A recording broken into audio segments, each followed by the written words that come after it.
TV serial റിവ്യൂയിലേക്ക് എല്ലാവർക്കും സ്വാഗതം. ഈ ചാനൽ ഒന്ന് സബ്സ്ക്രൈബ് ചെയ്ത് സപ്പോർട്ട് ചെയ്യണം കേട്ടോ. പ്രേമം എപ്പിസോഡ് 35. സിദ്ധാർത്ഥ് ദേഷ്യത്തോടെ എഴുന്നേറ്റത് കണ്ട് നീലിമയ്ക്ക് ഭയം തോന്നി. അച്ചു പറഞ്ഞത് സത്യമാണോ? സിദ്ധാർത്ഥ് നീലിമയോട് ചോദിച്ചു. നീലിമ മറുപടി പറയാതെ തലയാട്ടി. അപ്പോൾ അശ്വിൻ വീണ്ടും പറഞ്ഞു, ഡാഡി, അമ്മ അവരോട് സംസാരിക്കാൻ ചെന്നപ്പോ അമ്മയെ അവർ വഴക്കു പറഞ്ഞു. അശ്വിൻ പറഞ്ഞത് കേട്ട് മല്ലിക സിദ്ധാർത്ഥിനെ നോക്കി പറഞ്ഞു, ഇതങ്ങനെ വിട്ടുകൂടാ സിദ്ധുമോനെ. നമ്മുടെ സ്കൂളിൽ ഇരുന്നിട്ട് നമ്മുടെ കുഞ്ഞിനെ തൊടാൻ ധൈര്യമുള്ള ആരാണുള്ളതെന്ന് നമുക്കറിയണമല്ലോ. അയ്യോ സിദ്ധാർത്ഥ്, വേണ്ട, വെറുതെ വഴക്കിനൊന്നും പോണ്ട, അത് കഴിഞ്ഞില്ലേ. നീലിമ സിദ്ധാർത്ഥിന്റെ ദേഷ്യം തണുപ്പിക്കാൻ ശ്രമിച്ചുകൊണ്ട് പറഞ്ഞു, നോക്കു നീലിമ, സിദ്ധാർത്ഥിന്റെ മകൻ എന്ന നിലയിലാണ് ഞാൻ അശ്വിനെ അവിടെ കൊണ്ട് ചേർത്തത്. സോ അവന്റെ സകല ഉത്തരവാദിത്വവും എനിക്കും ഇപ്പോൾ ഉണ്ട്. എന്റെ മോനെ തൊട്ടവരെ അങ്ങനെ വെറുതെ വിടാൻ പറ്റുമോ? സിദ്ധാർത്ഥ് ചോദിച്ചു. അവൻ സിദ്ധാർത്ഥിനെ നോക്കി എന്റെ മകൻ എന്ന് പറഞ്ഞത് നീലിമയ്ക്ക് വളരെ ഇഷ്ടമായി. സിദ്ധാർത്ഥ് ഇപ്പോൾ അവിടെ വഴക്കിന് പോയാൽ അത് അശ്വിനെ ബാധിക്കില്ലേ? അശ്വിൻ പറഞ്ഞതൊക്കെ സത്യം തന്നെയാണ്, ഇല്ലെന്ന് ഞാൻ പറയുന്നില്ല. ഞാനും ആ സമയം അവരോട് വല്ലാത്ത ദേഷ്യത്തിലാണ് സംസാരിച്ചത്. അവിടുത്തെ CCTV വർക്കിംഗ് ആയിരുന്നുവെങ്കിൽ ഞാൻ അപ്പോൾ തന്നെ പോലീസിനെ വിളിച്ചേനെ. ഇതിപ്പോ വല്ല പ്രശ്നം ഉണ്ടായാൽ നമ്മുടെ കയ്യിൽ തെളിവ് പോലുമില്ല. അതാ ഞാൻ പറയുന്നേ. നീലിമ പറഞ്ഞു. എന്താ, സ്കൂളിലെ CCTV വർക്കിംഗ് അല്ലെന്നോ? സിദ്ധാർത്ഥ് ചോദിച്ചു. വിശ്വവിദ്യാലയത്തിൽ പഴയ CCTV മാറ്റി പുതിയത് ഘടിപ്പിച്ച കാര്യം അവൻ അറിയാമായിരുന്നു. ഒരു കാരണവശാലും അത് ഇത്ര വേഗം കേടാവാൻ സാധ്യതയില്ല. CCTV വർക്കിംഗ് അല്ലാന്ന് അശ്വിന്റെ ക്ലാസ് ടീച്ചർ തന്നെയാണ് പറഞ്ഞത്. നീലിമ പറഞ്ഞു. അത് കേട്ട് സിദ്ധാർത്ഥിന് എന്തോ ചില സംശയങ്ങൾ തോന്നി. അശ്വിൻ പറഞ്ഞതുപോലെ അവനെ ആരോ മനഃപൂർവ്വം ഉപദ്രവിച്ചത് തന്നെയെന്ന് സിദ്ധാർത്ഥ് വിശ്വസിച്ചിരുന്നു. അത് ഒന്നുകൂടി ഉറപ്പിച്ചതിനു ശേഷം മതി ഈ കാര്യത്തിൽ അടുത്ത നടപടിയെന്ന് സിദ്ധാർത്ഥ് മനസ്സിൽ തീരുമാനിച്ചു. അശ്വിൻ അപ്പോൾ അവന്റെ അടുത്തേക്ക് വന്നു. ഡാഡി ഇപ്പൊ അങ്ങോട്ട് പോണ്ട, എന്റെ അടുത്ത് ഇരുന്നാ മാത്രം മതി. അശ്വിൻ അവനെ കെട്ടിപ്പിടിച്ചു. സിദ്ധാർത്ഥ് ഉടനെ അശ്വിനെ എടുത്തു മടിയിൽ വെച്ചു. നീലിമ ഇതെല്ലാം അത്ഭുതത്തോടെ നോക്കി നിന്നു. മോൻ ഉറങ്ങിക്കോ, ഉണരുമ്പോൾ മുത്തശ്ശി കഴിക്കാൻ ഇഷ്ടപ്പെട്ട സമോസയൊക്കെ ഉണ്ടാക്കി വെക്കാം, മല്ലിക പറഞ്ഞു. അത് കേട്ട് അശ്വിൻ അവനെ നോക്കി പുഞ്ചിരിച്ചു. ആ കുഞ്ഞു മുഖം വല്ലാതെ ക്ഷീണിച്ചതുപോലെ ഉണ്ടായിരുന്നു. മല്ലികയ്ക്ക് അത് കണ്ട് സങ്കടം തോന്നി. അവര് പിന്നീട് കിച്ചണിലേക്ക് തിരിച്ചു പോയി. അശ്വിൻ സിദ്ധാർത്ഥിന്റെ മടിയിൽ കിടന്ന് തന്നെ ഉറങ്ങിപ്പോയി. അത് കണ്ടപ്പോൾ നീലിമ പറഞ്ഞു, സിദ്ധാർത്ഥ്, അവനെ ഇങ്ങ് തന്നേക്ക്, ഞാൻ കൊണ്ടുപോയി കിടത്താം. നീലിമ കൈ നീട്ടി. എന്നാൽ സിദ്ധാർത്ഥ് അത് തടഞ്ഞു. ഏയ് വേണ്ട, അവനെ ഞാൻ തന്നെ കൊണ്ടു കിടത്തിക്കോളാം. സിദ്ധാർത്ഥ് അത്രമാത്രം പറഞ്ഞതിനു ശേഷം അശ്വിനെയും എടുത്ത് എഴുന്നേറ്റു.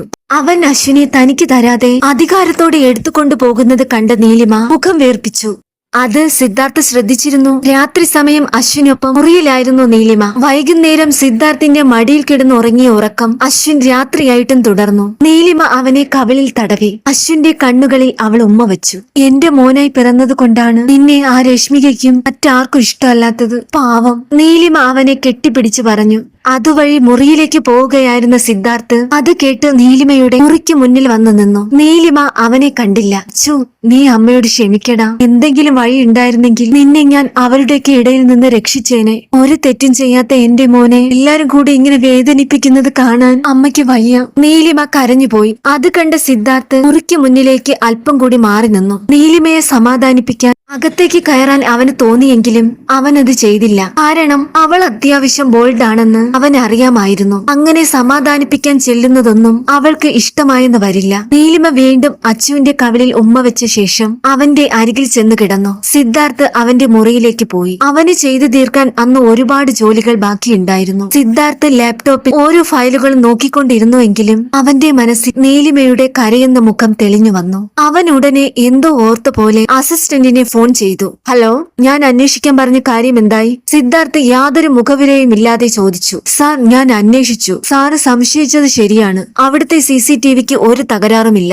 ആ കുട്ടിയുടെ ക്ലാസ് ടീച്ചർ കള്ളം പറഞ്ഞതാണ്. CCTV ഫോട്ടോസ് ഞാൻ സാറിന് മെയിൽ ചെയ്തിട്ടുണ്ട്. അസിസ്റ്റന്റ് പറഞ്ഞു. ഓക്കെ, ഞാൻ ചെക്ക് ചെയ്തിട്ട് അറിയിക്കാം. സിദ്ധാർത്ഥ് കോൾ അവസാനിപ്പിച്ചു. എന്നിട്ട് നേരെ ലാപ്ടോപ്പിൽ മെയിൽ തുറന്ന ശേഷം സ്കൂളിലെ ക്യാമറ ദൃശ്യങ്ങൾ ഓരോന്നായി പരിശോധിക്കാൻ തുടങ്ങി. അതിൽ അശ്വിനെ കണ്ടപ്പോൾ സൂക്ഷ്മമായി സ്ക്രീനിലേക്ക് നോക്കി. അശ്വിൻ മറ്റൊരു കുട്ടിക്കൊപ്പം ഉയർന്നൊരു ഭാഗത്ത് നിൽക്കുന്നതും മറ്റൊരു കുട്ടി വന്ന് അവനെ ഒരു കാര്യവുമില്ലാതെ അവിടെ നിന്നും തള്ളി താഴെ ഇടുന്നതും അശ്വിനുമായി തല്ലുണ്ടാക്കുന്നതുമെല്ലാം CCTVയിൽ പതിഞ്ഞിരുന്നു. അശ്വിൻ പറഞ്ഞതെല്ലാം സത്യമാണെന്നും മാത്രമല്ല അശ്വിന് നല്ല പരിക്ക് പറ്റി കാണുമെന്നും വീഴ്ച നേരിൽ കണ്ടപ്പോൾ സിദ്ധാർത്ഥിന് മനസ്സിലായി. അവന്റെ മുഖം ദേഷ്യത്തിൽ ചുമന്നു. സിദ്ധാർത്ഥ് ഉടനെ ഫോൺ എടുത്ത് അസിസ്റ്റന്റിനെ വീണ്ടും വിളിച്ചു. ഹലോ, CCTV ഞാൻ ചെക്ക് ചെയ്തു. താൻ ഉടനെ ആ സ്കൂളിലെ പ്രിൻസിപ്പലിനെ വിളിച്ചിട്ട് എക്സ്പ്ലനേഷൻ തരാൻ പറ. അയാളൊക്കെ അവിടെ എന്തു നോക്കി നിൽക്കുമായിരുന്നു. വീഴ്ചയിൽ കുഞ്ഞിന് എന്തെങ്കിലും പറ്റിയിരുന്നേൽ കത്തിച്ചേനെ ഞാൻ എല്ലാത്തിനെയും. അയാളോട് പറഞ്ഞേക്ക് ഇതിന്റെ കാര്യങ്ങൾ വ്യക്തമായി അന്വേഷിച്ച് റിപ്പോർട്ട് തരാൻ. അല്ലെങ്കിൽ വീട്ടിൽ പോയി ഇരിക്കാൻ തയ്യാറായിരുന്നോളാം പറ. പറയുന്നത് സിദ്ധാർത്ഥ് വിശ്വയാണ്. സിദ്ധാർത്ഥ് പറഞ്ഞത് കേട്ട് അസിസ്റ്റന്റ് ഭയന്നു പോയി. അത്രത്തോളം ദേഷ്യത്തിലായിരുന്നു സിദ്ധാർത്ഥ്. ശരി സാർ, അസിസ്റ്റന്റ് പതർച്ചയോടെ പറഞ്ഞു. സിദ്ധാർത്ഥ് ഫോൺ വെച്ച ശേഷം വീണ്ടും സ്ക്രീനിൽ നോക്കി. അപ്പോൾ അശ്വിനെ തള്ളിയിട്ട കുട്ടിയോടൊപ്പം അവന്റെ അമ്മ നിൽക്കുന്നതും സിദ്ധാർത്ഥ് കണ്ടു.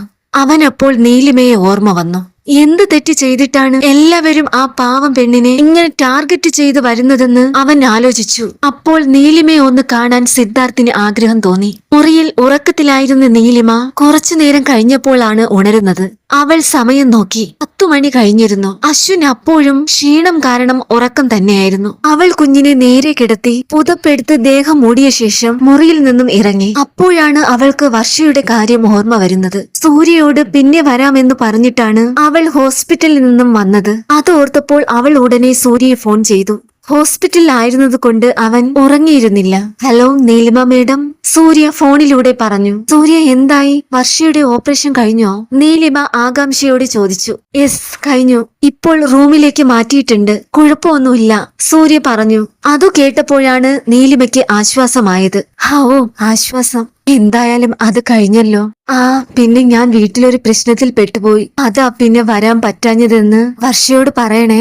നീലിമ പറഞ്ഞു. അതൊന്നും കുഴപ്പമില്ല മേഡം. അല്ലെങ്കിൽ തന്നെ മേഡം ഞങ്ങൾക്ക് വേണ്ടി ഒരുപാട് കഷ്ടപ്പെട്ടിട്ടുണ്ട്. വർഷയോട് ഞാൻ പറഞ്ഞോളാം, സൂര്യ പറഞ്ഞു. സൂര്യ എന്നാ ശരി. അവൾ ഓക്കെ ആയതിനു ശേഷം ബാക്കി കാര്യങ്ങൾ നോക്കണേ. സീരീസിന്റെ ഷൂട്ടിംഗ് ഉടനെ സ്റ്റാർട്ട് ചെയ്യുമെന്ന് തോന്നുന്നു. നീലിമ വീണ്ടും പറഞ്ഞു. Okay madam. അല്ല, വീട്ടിലെ പ്രശ്നം എന്നിട്ട് സോൾവ് ആയോ? സൂര്യ ആവലാതിയോട് ചോദിച്ചു. യെസ്, കുഴപ്പമൊന്നുമില്ല. എന്നാ ശരി, നീ കിടന്നോ. നീലിമ അത്രമാത്രം പറഞ്ഞ ശേഷം ഫോൺ കട്ട് ചെയ്തു. സൂര്യ ഫോണിലേക്ക് നോക്കി ഒരു നിമിഷം പുഞ്ചിരിച്ചു. സമയം പിന്നെയും കടന്നുപോയി. നീലിമ തനിക്ക് ചെയ്തു തീർക്കാൻ ബാക്കിയുണ്ടായിരുന്ന ജോലികൾ ഓരോന്നായി ചെയ്യാൻ ശ്രമിച്ചു. അങ്ങനെയെല്ലാം ഏതാണ്ടായി ഒതുങ്ങി വന്നപ്പോൾ ഏകദേശം 1 മണി കഴിഞ്ഞിരുന്നു. അവൾക്ക് വല്ലാതെ വിശക്കാൻ തുടങ്ങിയിരുന്നു. വൈകുന്നേരം വന്നത് മുതൽ അവൾ ഒന്നും കഴിച്ചിട്ടില്ല. അശ്വിന്റെ കാര്യമോർത്തുള്ള ആശങ്കയുടെ ഇടയിൽ അവൾക്ക് വിശപ്പൊന്നും അറിയാൻ കഴിഞ്ഞില്ല. നീലിമ ലാപ്ടോപ്പ് അടച്ചു വെച്ചതിനു ശേഷം എഴുന്നേറ്റു. അശ്വിൻ അപ്പോഴും ഉറക്കത്തിലാണ്. അവൾ മുറി വിട്ടു പുറത്തേക്ക് വന്നപ്പോൾ സിദ്ധാർത്ഥിന്റെ മുറിയിൽ മാത്രം വെളിച്ചമുണ്ട്. മല്ലിക ഉറങ്ങിയിരുന്നു. നീലിമ ആരെയും ബുദ്ധിമുട്ടിക്കാൻ നിൽക്കാതെ നേരെ കിച്ചണിലേക്ക് ചെന്നു. അവൾ ചെന്ന് ഫ്രിഡ്ജ് തുറന്നു. അതിൽ പക്ഷേ അപ്പോൾ കഴിക്കാൻ പാകത്തിന് ഒന്നും ഉണ്ടായിരുന്നില്ല. ഓ പുല്ല്, ഇനി എന്ത് ചെയ്യും? നീലിമ സ്വയം ചോദിച്ചു.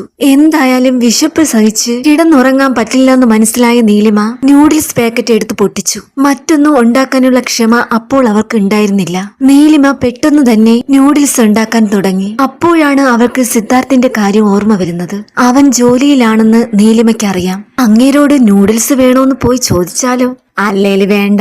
ഏതു നേരമാണ് ദേഷ്യം വരുന്നതെന്ന് പറയാൻ പറ്റില്ല, നീലിമ സ്വയം പറഞ്ഞു. അപ്പോൾ അവളെ കാണാൻ തോന്നിയതുകൊണ്ട് പുറത്തേക്ക് വന്ന സിദ്ധാർത്ഥ് നേരെ കിച്ചണിലേക്ക് കയറി വന്നു. അപ്പോഴാണ് നീലിമ കാര്യമായി എന്തോ ഉണ്ടാക്കുന്നത് അവന്റെ ശ്രദ്ധയിൽപ്പെടുന്നത്.